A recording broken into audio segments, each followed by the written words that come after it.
السلام عليكم، مرحبا بكم في قناتكم التعليمية مات باي بروف حسن. أعزائي التلاميذ بروميير اني سيونس مات، تفاعلنا مع واحد التعليق. طلب مني نصح التمرين 49 باج 198. إذن هاد السيونس غادي نصحوها، غادي نخصوها لتصحيح هاد التمرين. Voilà, là il s'agit d'une fonction définie sur cet intervalle mais par morceau, c'est-à-dire il a deux expressions sur deux intervalles différents.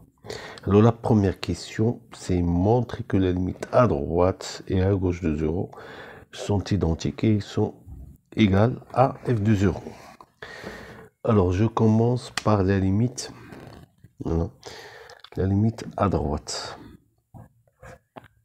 Alors, la limite à droite, quand x tend vers 0 plus, c'est la limite quand x tend vers 0 plus de l'expression 1 plus sinus x moins cos x racine carrée de x 2x moins pi. Alors, par substitution, ça donne 0 sur 0. C'est-à-dire, si je remplace x par 0 directement, donc c'est la première règle des calculs des limites, ça donne une forme indéterminée. Alors, on va essayer de se débarrasser de cette forme en utilisant les limites usuelles. Alors, la première chose, on va se débarrasser de... D'abord, on va isoler ce terme, parce que ce terme ne pose aucun problème.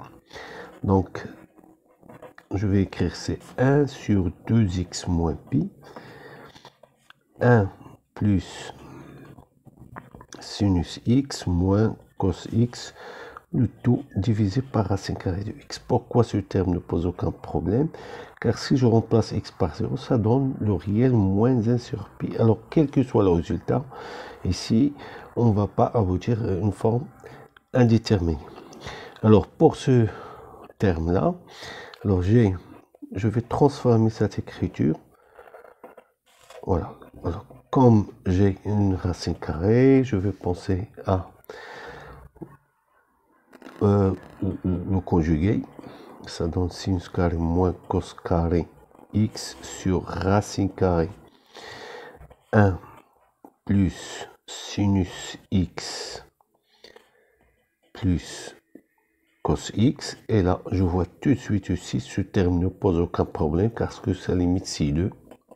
Il me reste ce terme là, moins cos carré x, racine carrée de x, fois 1 sur 1 plus sinus x plus cos x.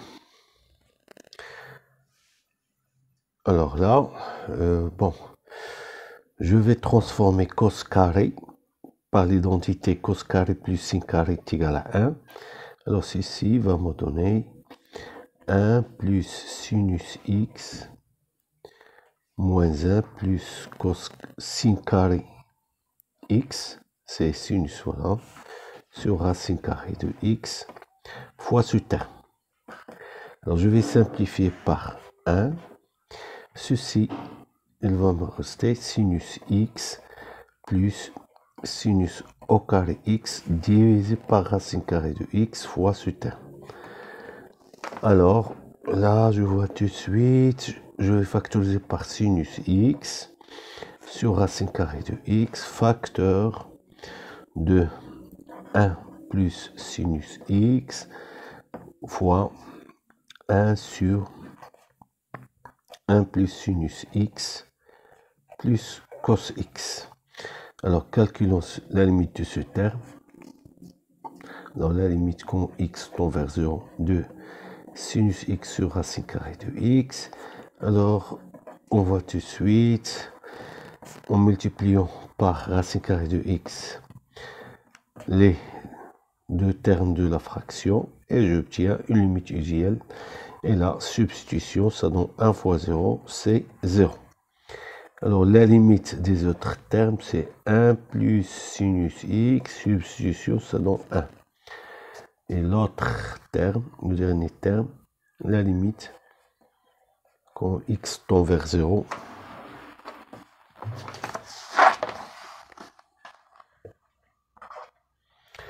de 1 sur racine de 1 plus cos x plus sinus x plus cos x, pardon, est égal à, ici 1 plus sinus x est égal à 1 demi. Et là, par règle des opérations sur les limites, ceci va me donner la limite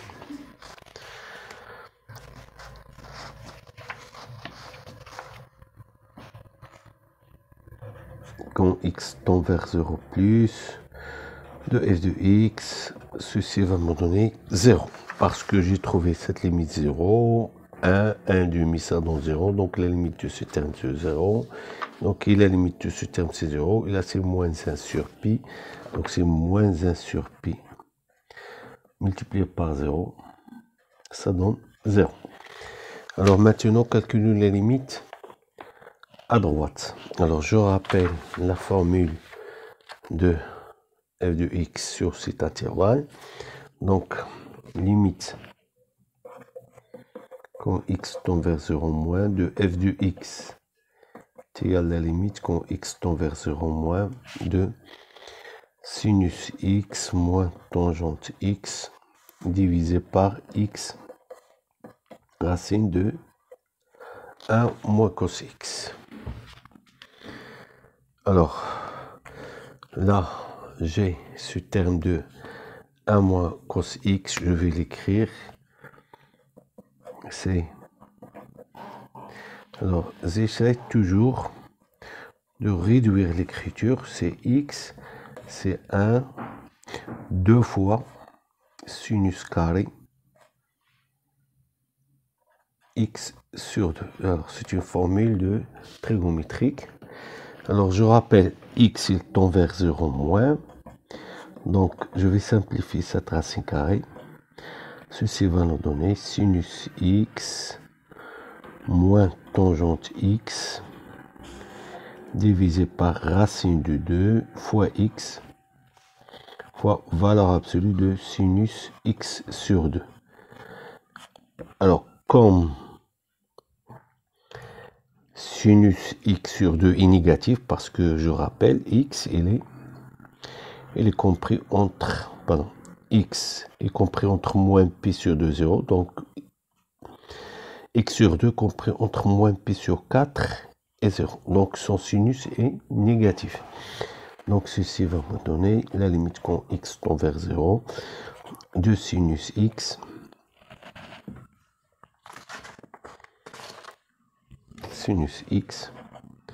moins tangente x moins, je vais laisser moins racine carrée de x, racine de 2 fois x fois sinus x sur 2. Alors, toujours le problème de forme indéterminée pas résolu, mais grâce à cette factorisation, je vais simplifier le terme qui est la cause de la forme indéterminée. C'est-à-dire, je vais factoriser par sinus x. Alors, ça donne 1 moins 1 sur cos x racine de 2 fois x sinus x sur 2. Alors, rappelons les formules de sinus 2a. Alors, ceci, je peux le transformer en 2 fois sin x sur 2 cos x sur 2 facteur de 1 moins cos x, le tout divisé par racine de 2 fois x sinus x sur 2. Alors là, je vois tout de suite, je peux simplifier par ceci. Alors, analysons ce qui reste. Là, ce terme ne pose aucun problème, c'est moins de cos x sur 2. Là, je vais factoriser, réduire au numérateur, ça donne 1 moins cos x. Et là, j'ai besoin de garder x fois 1 sur cos x. Pourquoi j'ai écrit comme ça? Parce que j'ai la limite usuelle, la limite quand x tend vers 0 de 1 moins cos sur x au carré, 1 moins cos x sur x au carré est égal à 1 demi. Donc en écrivant 1 moins cos x sur x, il est égal à 1 moins cos x sur x carré fois x. Alors je vois tout de suite la limite de ces termes. 1 moins cos x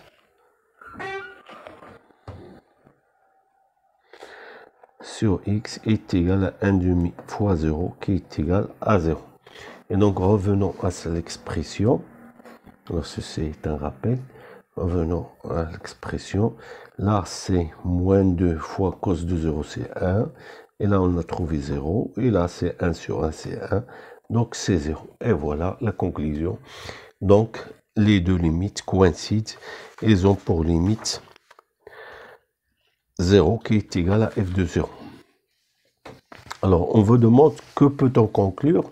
Bien sûr, on peut conclure que f admet une limite de 0 et cette limite, c'est f de 0. Voilà, nous avons trouvé la limite à gauche est égale à la limite à droite.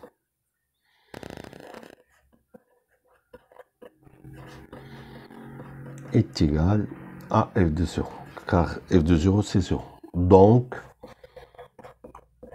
je peux affirmer que la limite quand x tend vers 0 de f de x, c'est f de 0. Deuxième question. Déterminer, on vous demande de déterminer la limite de la fonction f en pi sur 2. Alors, pourquoi pi sur 2? Voilà, car j'ai un petit problème en pi sur 2. Voilà, je vais rappeler la définition de la fonction f. Voilà. Alors, le rappel de la fonction.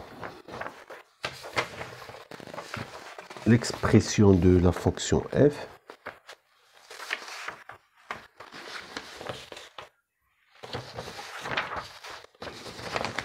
Voilà. L'expression de la fonction f est celle-ci. Voilà. Et pourquoi on s'intéresse à la limite en pi sur 2?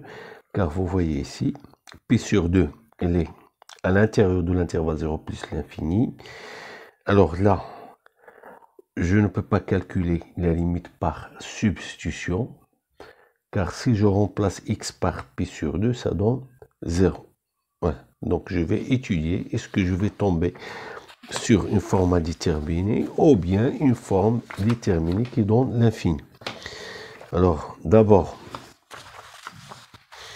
il faut voir, donc il faut rappeler que quel que soit x, voilà, quel que soit x appartient à l'intervalle 0 plus l'infini, l'expression de f de x c'est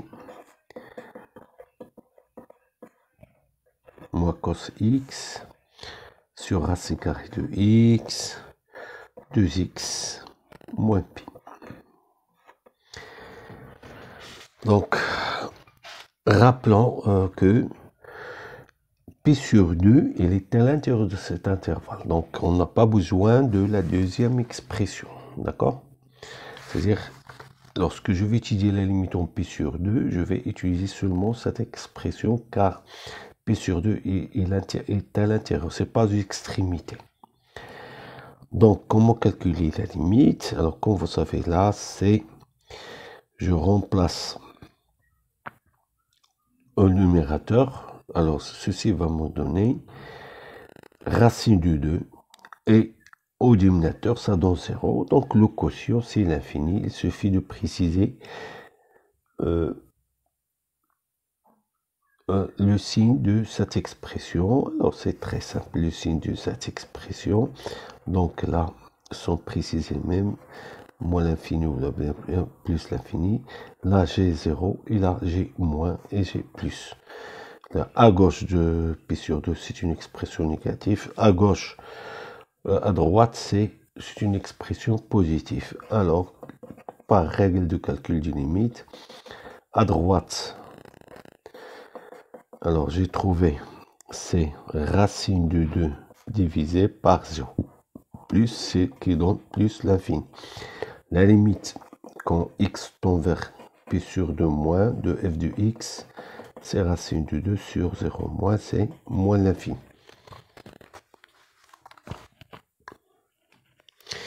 Puis la troisième question, on vous demande de déterminer la limite quand x tend vers moins p sur 2 plus de f de x. Alors je rappelle l'expression. Alors c'est quoi le problème de moins p sur 2? C'est la tangente, tout simplement, parce que comme vous savez, la tangente n'est pas définie. Les autres expressions, ça ne pose aucun problème. La sinus de moins pi sur 2, c'est moins 1. Là, la limite au dénominateur, c'est moins pi sur 2 fois 1, ça donne moins pi sur 2. Donc, il suffit d'étudier la limite de tangente x. Voilà, la limite de tangente x, donc moins pi sur 2 plus de tangente x, c'est la limite quand x tend vers moins pi sur 2 plus de sinus x sur cos x.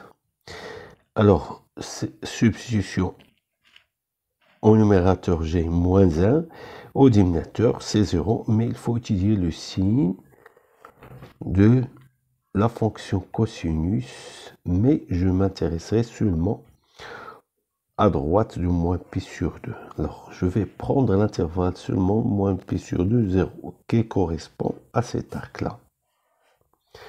Là, l'arc qui correspond à cet intervalle, c'est celui-là. Voilà. Voilà. Alors, sur cet intervalle, le cosinus est positif. Donc, je peux affirmer que cette limite est égale à moins 1 sur 0 plus, qui est égal à plus l'infini. Alors, si je reviens à la fonction, là, j'ai...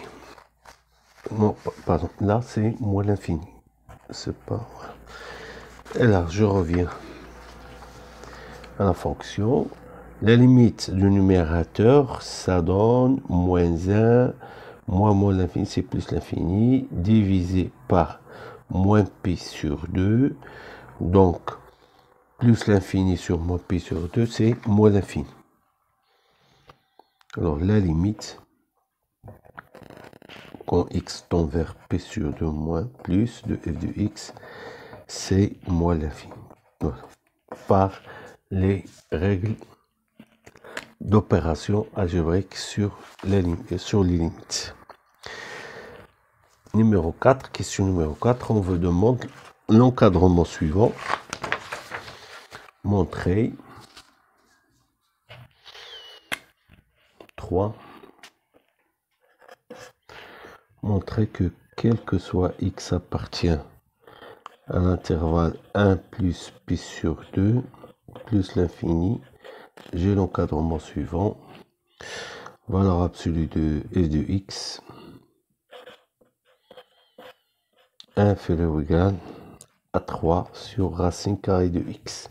Alors, commençons par, soit x appartient à l'intervalle 1 plus pi sur 2 plus l'infini. Alors, j'ai x supérieur strictement à 1 plus pi sur 2 strictement supérieur à 0, c'est-à-dire f de x, c'est l'expression 1 plus sinus x moins cos x divisé par x racine carrée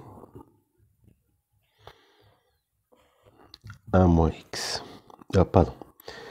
X racine carrée de x, c'est l'autre expression, je m'excuse. Donc f de x égale à racine de 1 plus sinus x, c'est bien moins cos x divisé par racine carrée de x 2x moins pi. Alors regardons bien cet encadrement. C'est valeur absolue de x, 3 racine de 16. On va conserver ceci. Alors, valeur absolue de x est égal à valeur absolue de 1 plus sinus x moins sinus x divisé par racine carrée de x sur valeur absolue de 2x moins pi.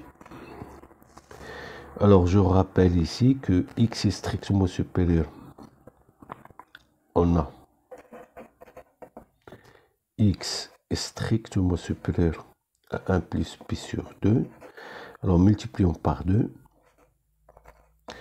Donc c'est 2 plus pi, c'est-à-dire 2 inférieur à 2x moins pi. C'est-à-dire cette quantité, elle est positive, d'abord. Donc sa valeur absolue, c'est 2x moins pi. Et alors j'obtiens la minoration suivante, 2x moins 1, moins pi, pardon, supérieur à 2. Et je peux inverser, voilà, puisqu'ils sont tous les deux positifs, 1 sur 2x moins pi inférieur à 1 demi. Alors je vais multiplier par ces deux quantités qui restent, puisqu'ils sont positifs. Donc valeur absolue de 1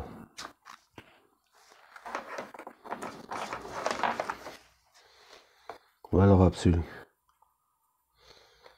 de 1 plus sinus x moins cos x, pardon, moins cos x, c'est moins cos x,